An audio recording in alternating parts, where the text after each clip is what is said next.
Tenga a palabra Teresa Albuquerque. Buenas tardes. Estoy tentada a hablar en castellano extranjero, evidentemente, para hacer, como el profesor Martinel refirió, que el multilingüismo es la norma cada vez más en el mundo. Por ejemplo, 300 idiomas, 300 lenguas en Barcelona es impresionante. O sea que hay que acostumbrarse a hablar en extranjero. Entonces voy a hacerlo además traduciéndome a mí misma, lo que, bueno, como no traje presentación PowerPoint, será el aspecto performativo de mi presentación. Yo pido disculpas porque voy seguramente a repetir muchas de las ideas que se dijeron esta mañana en la lección magistral del profesor Martinel, que resumió de una forma muy sistemática, muy interesante los retos de la gestión cultural. Y bueno, agradezco también al profesor Jean Serre que por su también inspiradora presentación. Lo que me ocurriría hablar, teniendo en cuenta el tema, el desafíos del ecosistema cultural galego ante Axenda Europa 2020, es que, bueno, el ecosistema cultural galego no es una área de especialidad mía. La Agenda Europa 2020 la conocí un poco y cuando se habla en Agenda Europa 2020, naturalmente se piensa enseguida en la Estrategia Europa 2020, que es la estrategia que es el marco de la programación de los fondos estructurales, pero más allá de eso también condiciona los objetivos de los programas que son conducidos a nivel de la Comisión en las áreas todas las áreas, básicamente, porque hay una intención en este nuevo marco de programación de los fondos, en estos 7 años de este periodo financiero que ya empezó en 2014, de concentrar los objetivos para atingir 3 cosas, que es el crecimiento inclusivo, sostenible e inteligente.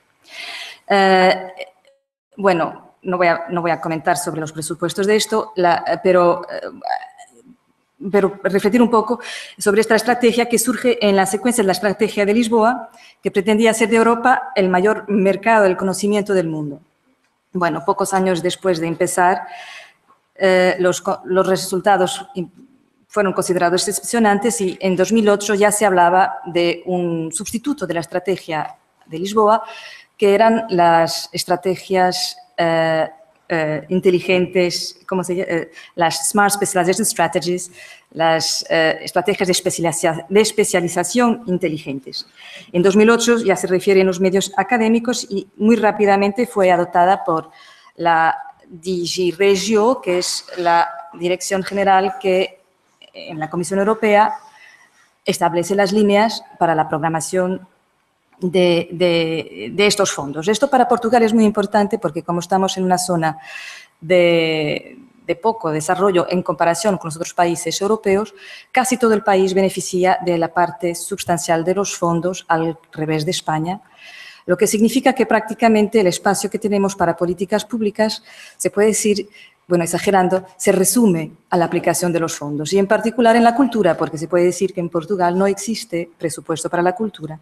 El presupuesto que tenemos a nivel del gobierno central es de 0,1%, lo que evidentemente está lejos del 1% francés y está muy lejos de permitir que existan estructuras estables y que es como existen en esos países, que son las estructuras, comentábamos a poco con Marcos, es ese ideal de sistema cultural estable y que dura y que es que no se cuestiona porque es esencial a la comunidad, es un modelo que no tenemos en Portugal.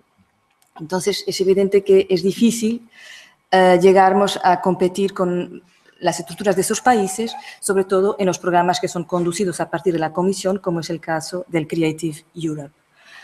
Pero bueno, estas estrategias de especialización inteligentes empezaron por ser implementadas a nivel de las regiones como un método preparatorio de la Estrategia Europa 2020, con algunos objetivos expresos como evitar los errores del pasado, pero también basadas en un concepto interesante que es la promoción del autoconocimiento, por oposición a tentativas de imponer modelos idealizados o importados desde otras latitudes.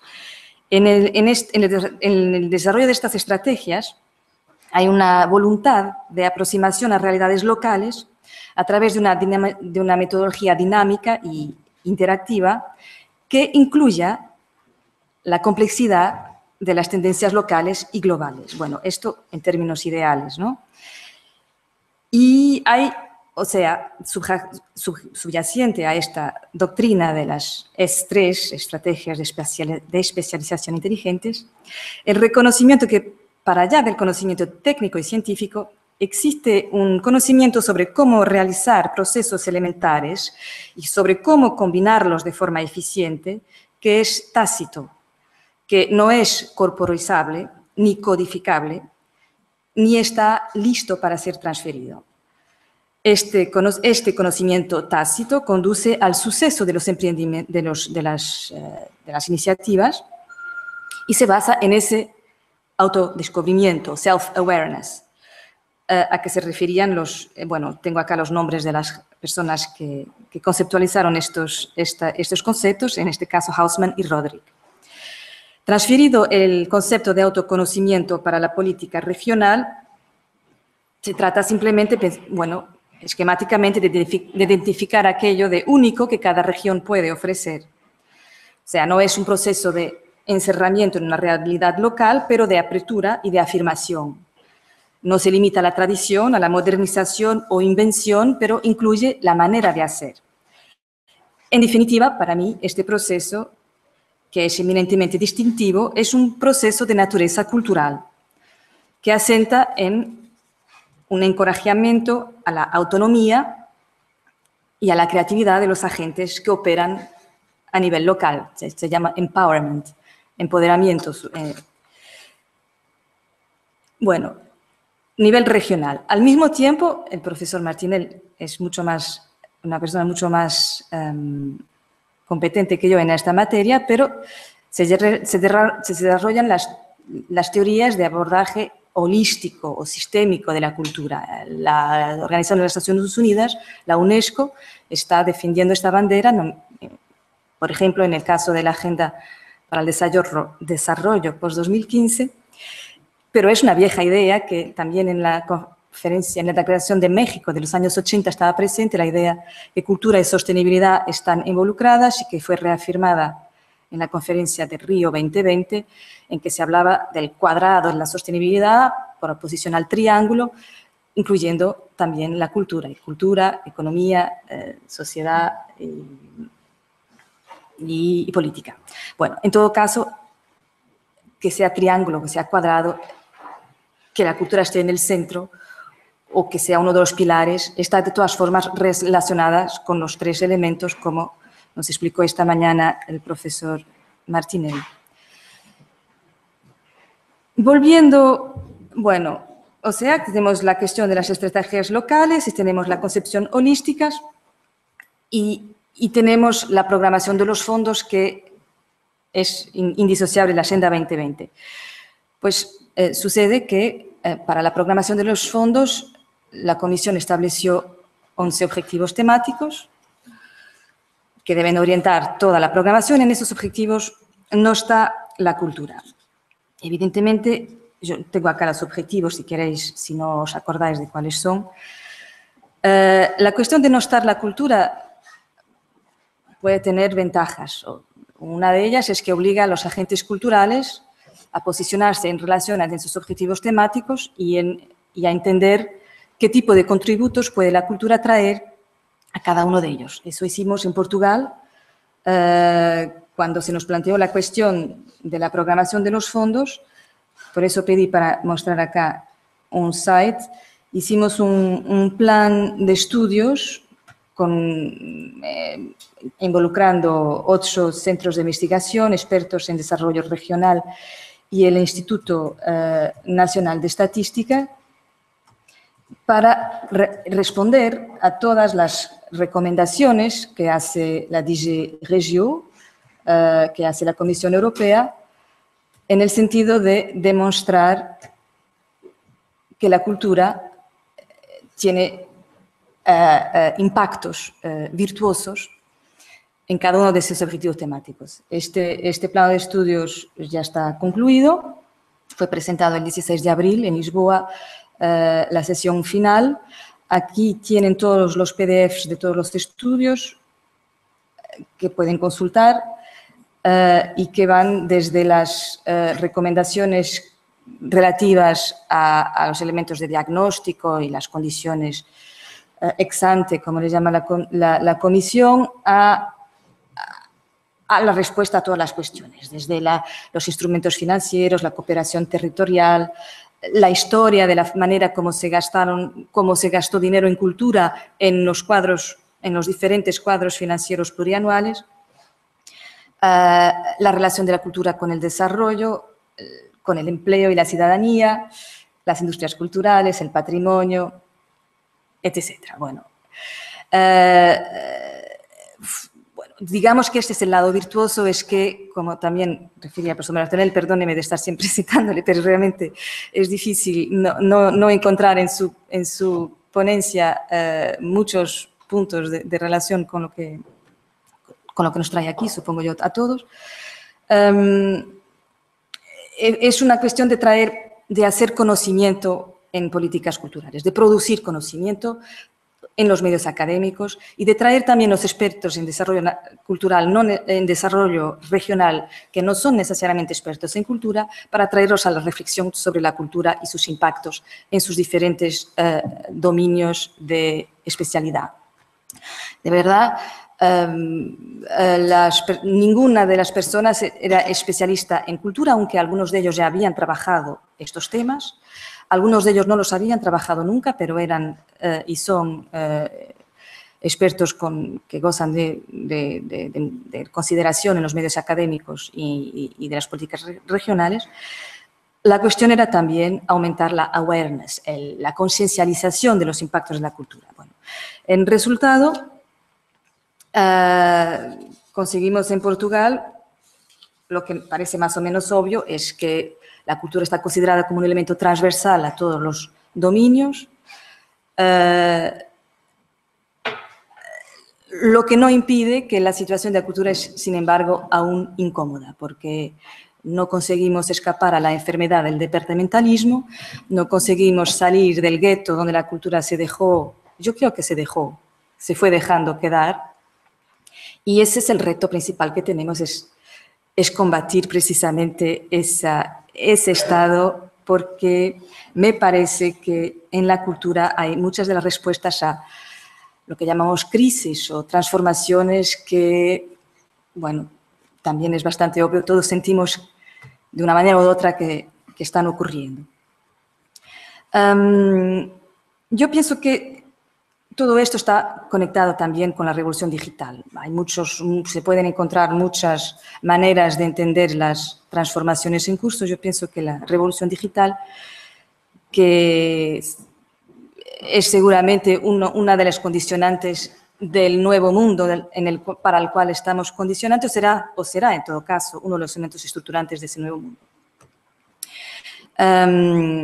Bueno, esta revolución se hace sentir de un modo cada vez más fuerte, sobre todo en la manera como vivimos el tiempo, la experiencia de la hiperconectividad, de estar siempre accesibles. Yo tengo acá dos elementos más disponibles, conectados en red, y eso seguramente que afecta a nuestra manera de pensar, como lo hizo la invención, supongo yo, del lenguaje, pero seguramente de la imprenta y de la escrita, hace unos 500 o 6.000 años para la escrita. Bueno, estamos hablando de las extensiones de las capacidades humanas y, en este caso, de las extensiones del cerebro, que, como se sugiere en el film Odisea en el espacio de Kubrick, ya en los años de 68, estamos hablando de los trabajos de Marvin Minsky y de E.J. Good y de la capacidad de que los cerebros artificiales puedan ser producidos por un proceso chocantemente análogo al desenvolvimiento del cerebro humano. O sea, estamos hablando de la inteligencia artificial como extensión de la capacidad del hombre, pero una extensión que nos escapa, como nos escapó también la imprenta y como nos escapó todo eso a un dado momento. Con la escrita se puede decir que la memoria se volvió exterior a nosotros, se volvió objetivable, no sé si puede decir eso en castellano. Con el libro Historia y ficción ganan autonomía y adquieren un estatuto de experiencia. Con la inteligencia artificial son los propios procesos mentales que se vuelven objeto de abstracción. En resultado, yo pienso que nos planteamos siempre el problema de la especificidad de la especie. Y por ese motivo, quizás hoy en día yo pienso que nunca se habló tanto en creatividad como hoy. Caminamos para un mundo en el cual gastamos una parte considerable de nuestra energía a ejercitar esa creatividad, a demostrar que somos creativos, a inventar las diferencias que podemos mantener quizás face a la potencia casi absoluta del mundo virtual, del Big Data, a conseguir continuar a sorprendernos. Y ese trabajo yo pienso que tiene que ver con una capacidad de establecer en permanencia nuevas relaciones entre cosas diferentes y también de relativizar la importancia de la relación entre las cosas. Y el proceso, lo importante en todo esto, se vuelve no un acto, pero el proceso creativo. El arte, en este contexto, pasa a ser el proceso o los procesos que la subentienden y adquiere una dimensión colectiva de continuum creativo. Entender esos procesos pasa a ser un ejercicio lúdico para los amantes de las prácticas culturales. Mismo si, me parece que a lo largo de la historia, el arte siempre subentendió ese ejercicio lúdico de comprensión, que es un ejercicio de humanidad y que se puede, por ejemplo, constatar me acuerdo del libro de Michael Baxendale, El ojo del 400, en que él explica que la regla de 3, la perspectiva, era en la época una forma para que los comerciantes, los mercadores, ejerciten su capacidad de medir visualmente las cantidades en una época en que no existía medida padrón. O sea, el arte en ese momento, el arte 1.0, como nos explicó Pierluigi Sacco el pasado mes aquí en esta sala, era la élite que encomendaba ese arte, necesitaba al mismo tiempo de ese arte para ejercitarse intelectualmente en su trabajo cotidiano. Pienso también al Quijote y a su reclamación contra el ascendente perverso y doentio de la ficción, fruto de la divulgación del libro a través de la imprenta, junto a sus contemporáneos, condensando toda la historia de la literatura en un libro cuyo objetivo es el entendimiento. Resumiendo, es un ejercicio lúdico indispensable para que nos mantengamos ágiles, para entender lo que nos rodea, para anticipar lo que nos rodea, pero también para hacer negocios. Tenemos muchos ejemplos de hombres de negocios con mucho suceso que son grandes coleccionadores en todos los países. Y eso me lleva también a decir que no por casualidad se habla hoy tanto en términos de crossovers, de cruzamientos, que no son sino ejercicios de apertura a realidades diferentes. Y es en este marco que yo entiendo la gestión cultural. En la esencia no creo que sea muy diferente de otros tipos de gestión. Creo que se trata de una perspectiva sobre las cosas, como podemos tener una perspectiva ambiental, jurídica o financiera. Tiene para mí la especificidad de ser una perspectiva que incluye necesariamente dos cosas muy útiles en los días de hoy, que es la complejidad y la comunicación. La complejidad porque el gestor cultural tiene que conjugar mundos muy diferentes entre sí, desde el propio objeto artístico y todas las complejidades que contiene, al propio artista, que es toda otra historia, la administración pública, ni hablar, burocracias y todo eso, los mecenas, cuando los hay, y el público, que se decía que exista también. Son un conjunto de interlocutores extremadamente diferenciados que exigen prácticamente idiomas diferentes, un tipo de multilingüismo particular, que no necesariamente existe en otro tipo de gestión más específica. Pero puede existir perfectamente y hasta yo creo que para ahí caminamos, ¿no? Para una especie de contaminación general de todo lo que tenga que ver con la complejidad. Bueno, pero aceptar esa complejidad que viene naturalmente con la incertidumbre, es una pareja que viene siempre en conjunto, implica romper con modelos dominantes del siglo XX que visaban precisamente a simplificar, bueno, basados en la idea del Taylorismo y la posibilidad de simplificar todos los procesos. Y también con la asunción de la idea que se podía reunir información suficiente para predeterminar respuestas a los desafíos, a los retos de cada día. Hoy esos modelos simples se vuelven insuficientes o son ejecutados por robots. Ya no necesitamos personas para hacer tareas simples.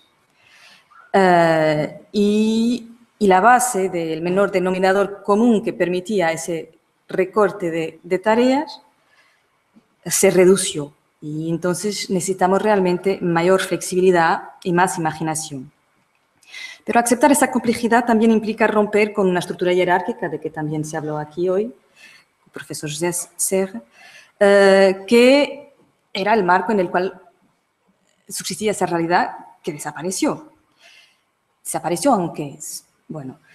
Y las redes, la horizontalidad sustituye progresivamente una jerarquía vertical con resistencias, por eso las instituciones, muchas de ellas están en crisis, pero la realidad es que si las entidades responsables dejaron de tener o incluso de poder fingir que tienen todas las respuestas, entonces se impone el trabajo colaborativo como una nueva necesidad.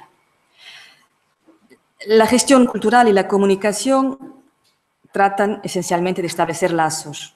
Exigen un esfuerzo muy grande de relacionamiento entre las cosas, entre las personas y de capacidad de sorpresa. O sea, la capacidad de inventar sentido donde él no existía antes. Este quizás es el último lugar de la humanidad, que seamos cada uno de nosotros dueños de la capacidad de producir sentido, por oposición a aceptar pasivamente sentidos que nos son ofrecidos. Pienso que este es un modo de sobrevivencia en un mundo cada vez más virtual. Y esto no es obvio, pero es el sentido para mí de la gestión cultural, el ejercicio cotidiano del gestor cultural. Por estos motivos, para mí la gestión cultural está asociada al multimedia, al design thinking, a todas las formas de pensar tanto de una forma vertical, recurriendo al inmenso patrimonio que nos antecede, como de forma horizontal, incluyendo toda la contemporaneidad y tejiendo las ligaciones necesarias entre unos y otros. Somos una especie que acumula información, tanto de un punto de vista genético como fenotipo, y es con esto que el gestor cultural trabaja. Y a mi ver, esta perspectiva se vuelve tanto más necesaria cuanto nos sentimos overloaded, sumergidos en información. En un contexto en que gracias a los media, gracias a las tecnologías de información y de comunicación, en particular a Internet, pasamos a vivir en un mundo fragmentario y en un flujo permanente de información, mucho más do que la información que conseguimos procesar, la capacidad de establecer relaciones de sentido entre cosas dispares se vuelve esencial para entender el mundo, o para inventarlo, lo que vuelve a ser igual. Digamos que entramos en una era de pensamiento cuántico.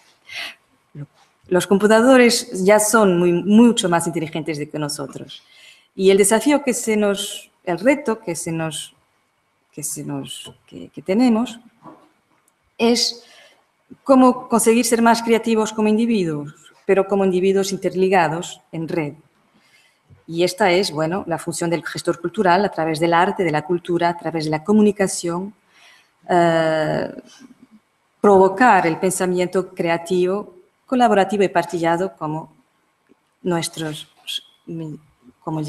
decía también el profesor Martinelli y el profesor Serre. Volviendo a la Agenda Estrategia 2020, con sus estrategias de especialización inteligente, con sus objetivos temáticos, con su enfoque en iniciativas integradas o las DLBCs, las iniciativas locales de desarrollo comunitario y otras formas de intentar producir sinergias entre diferentes aspectos, entre diferentes prioridades que se establecen en el programa, puede encuadrar un abordaje cultural más dinámico y más próximo de las personas. Hay, sin embargo, un largo camino que recorrer, tanto dentro de las instituciones de administración pública como dentro de las organizaciones culturales no gubernamentales, para que se pueda establecer un pacto de confianza y transparencia, que es, yo pienso que es exactamente lo que falta en toda esta relación, que nos permita mejorar el ecosistema de las actividades culturales y sus impactos en la sociedad. Gracias.